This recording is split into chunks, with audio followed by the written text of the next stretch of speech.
Hey here, campers. I want to share a quick thought that you can practice today to help make your salon culture better.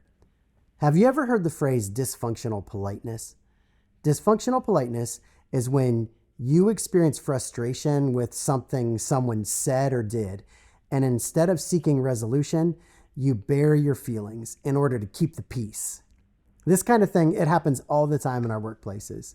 Someone says or does something that frustrates us, and instead of having a conversation, we blow it off. But we all know how that goes.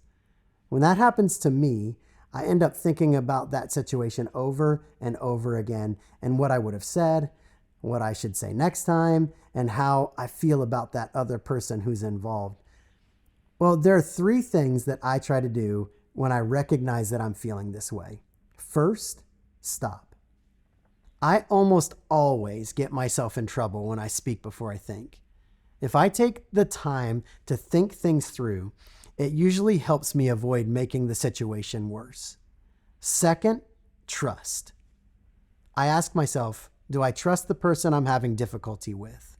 If the answer is yes, I ask myself, does what happened impact my trust? If the answer to that question is yes, I know I need to have a conversation with them. If the answer is no, I ask myself, what is it in me causing me to feel this way? I might still need to have a conversation, but I'm approaching it after I've made some self-discoveries and owned what I'm responsible for. Third, talk. I have the conversation I need to have right away. Waiting to have a potentially tricky conversation only makes that conversation more difficult. The longer I wait, the more likely I am to gossip about what took place or to put it off altogether. Either one of those practices affects my trust. Difficult conversations aren't always fun. But in order to create a stronger salon culture, there's something you need to take the lead on. By avoiding dysfunctional politeness, you'll change yourself and the people you work with. We promise that hard work is worth it, and we're proud of you for putting the work in.